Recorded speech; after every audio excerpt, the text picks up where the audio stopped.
Assalamualaikum warahmatullahi wabarakatuh. Perkenalkan, nama saya Sabila Junisel Burma. Saya dari kelas 11 F8.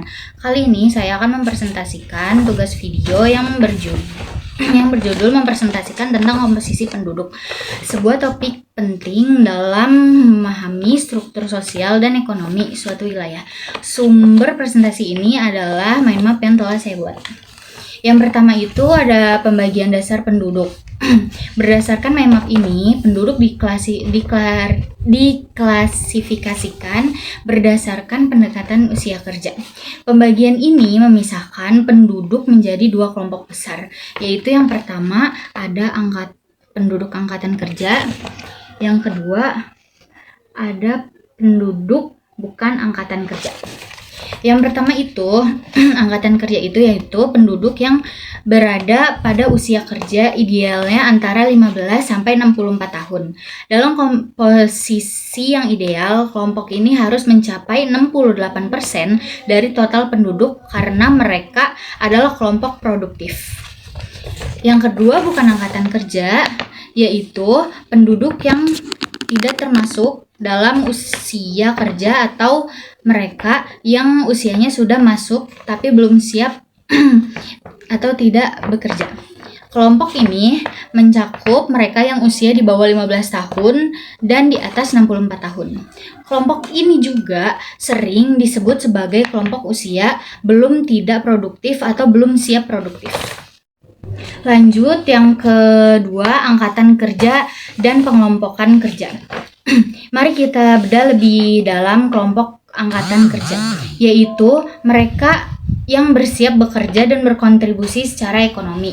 Kelompok angkatan kerja dibagi berdasarkan pengelompokan kerja menjadi 1. Ada bekerja dan 2. Menganggur. 1. Bekerja, ini adalah mereka yang aktif dan menerima penghasilan. Mereka bekerja di sektor formal seperti PNS, karyawan, dan perusahaan, atau sektor informal, perdagangan kecil, buruh harian. Survei lapangan atau sensus digunakan untuk mengukur jumlah kelompok ini. 2. Ada menganggur. Ini adalah mereka yang siap bekerja, masuk usia kerja, tetapi tidak mendapatkan pekerjaan. Kelompok ini dapat mencakup pengangguran terbuka, setengah menganggur. Dalam mind map ini terdapat istilah pengangguran yang kemungkinan merujuk pada jenis pengangguran tertentu. Lanjut, yang ketiga itu bukan angkatan kerja dan sasaran. Fokus pada bukan angkatan kerja kelompok di dalamnya. Selanjutnya, kelompok bukan angkatan kerja yang secara struktur dihitung sebagai tenaga kerja. Kelompok ini dibagi menjadi 1. Sekolah atau sedang belajar. 2. Membangun rumah tangga. 3. Penerima penghasilan pensiun.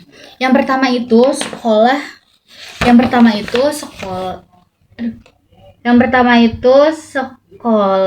atau sedang belajar. Mereka yang masih fokus pada pendidikan dan belum memasuki pasar kerja. 2. Mengurus rumah tangga. 2. Mengurus rumah tangga, terutama ibu rumah tangga yang memiliki produk non-pasar, nilai yang tidak diukur dalam PDB. Yang ketiga, itu ada penerimaan penghasilan pensiunan. Mereka yang sudah melewati usia produktif umur 15 sampai 64 tahun atau memiliki penghasilan tanpa harus bekerja.